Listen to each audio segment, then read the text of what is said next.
It is 1895 in Paris, France's Grand Café, and two men known as the Lumiere brothers have just screened 10 short films to the general public for the first time. The screening has been a major success, but little do they know, this event would soon be considered in many respects to be the birthplace of the modern motion picture industry. Cinema and the medium of film have come a long way in the 125 years since. But in an ever-changing and evolving technological and societal landscape, where exactly is the industry as it stands now, and where is it going? Well, let's try to find out. So, to understand how the film industry got to where it is now, we need to take a look to its past. At first, the newly established film industry, and even the medium of film itself, were mostly seen as nothing more than a roadshow novelty, and not as sophisticated or as artistic as the theatre. However, this perception would soon begin to change when in Pittsburgh in 1905, the very first permanent venue to exclusively screen and exhibit movies was finally opened, and it was called the Nickelodeon. Nickel being the price of admission and Odeon being a Greek word for roofed theatre. And the Nickelodeon's subsequent success led to hundreds of similar Nickelodeons opening all over the United States and Europe. Eventually, the concept of Nickelodeons would evolve into the first purpose-built large movie theatres being opened around 1907. These new cinemas led to a massive boom in the film industry, with attendance numbers skyrocketing. Advances in technology and new editing techniques also allowed movies to further evolve to include narratives, sound. Wait a minute. You ain't heard nothing yet. Wait a minute, I tell you ain't heard nothing. Colour, and special effects, which all combined to help propel the industry forward to major financial success in the early 20th century.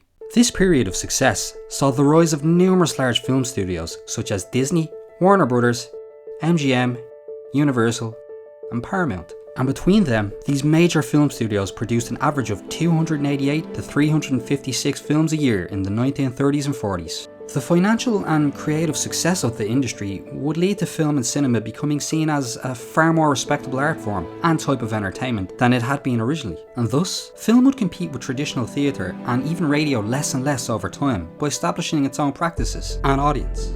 The film industry would not be without competition for very long, however, when a brand new invention would threaten to change everything, and that invention was the television.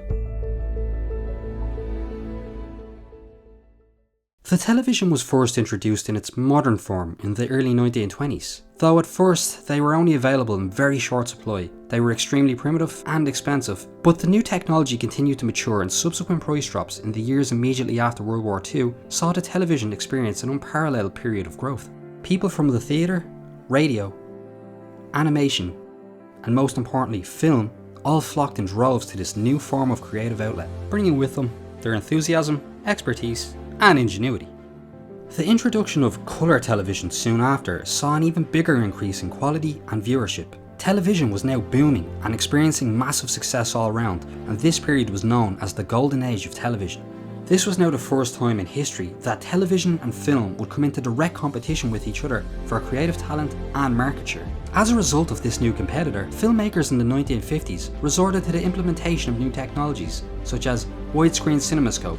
CinemaScope has been received with amazing enthusiasm as the outstanding screen system of the future.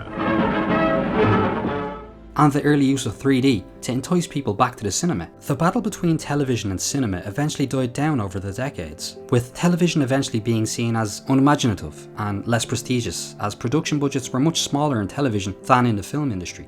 This paradigm wouldn't last for long, however, and everything would begin to change in 1999.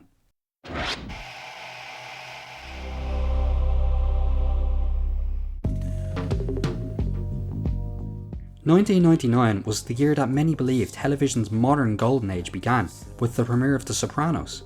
The effect The Sopranos had on modern television is astounding. This was the so-called Sopranos effect, which would go on to influence the whole modern era of television today, giving us shows such as Breaking Bad, The Walking Dead, and Game of Thrones. This has since seen television evolve from what used to be perceived as a low-budget, second-rate entertainment medium into a full-on creative powerhouse. The increase in quality content made for consumption at home during the modern golden age of television would help spur on the rise of streaming platforms to deliver that content.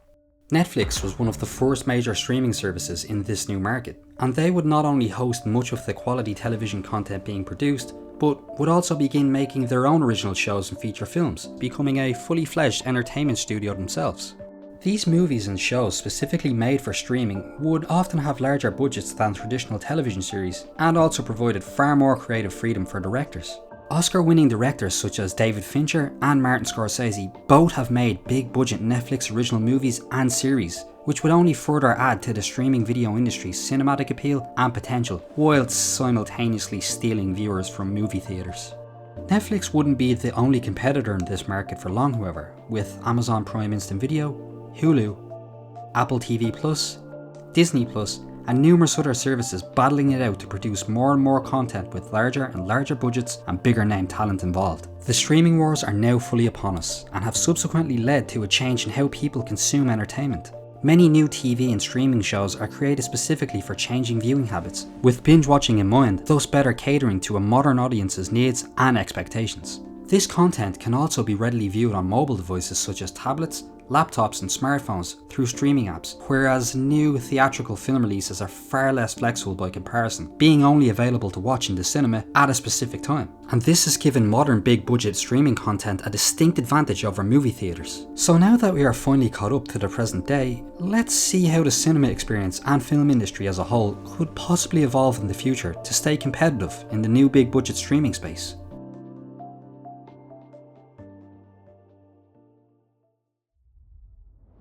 Many large theatre chains have already begun battling back recently with more aggressive pricing structures, a bigger variety of food options, and far more diverse content and unique viewing options than ever before. Some theatres have also begun using self-serving kiosks and offering cashless and food pre-booking services to their customers to make service faster, more customised and convenient. A large number of theatres also now offer people a wider range of seating options, including large leather recliners, to make the cinema experience more comfortable and inviting. More premium theatrical experiences such as IMAX and Dolby Cinema are now available in many more theatres worldwide, providing a more immersive experience for customers, whilst other theatres have implemented 4D movie experiences, such as 4DX, adding another unique selling point. These new creative and premium offerings have so far continued to keep people coming to cinemas in lieu of staying at home, and the enormous success of 2019's Avengers Endgame, which saw record box office receipts subsequently becoming the highest grossing film in history, clearly shows that the cinema experience still has a massive allure and pull to modern audiences.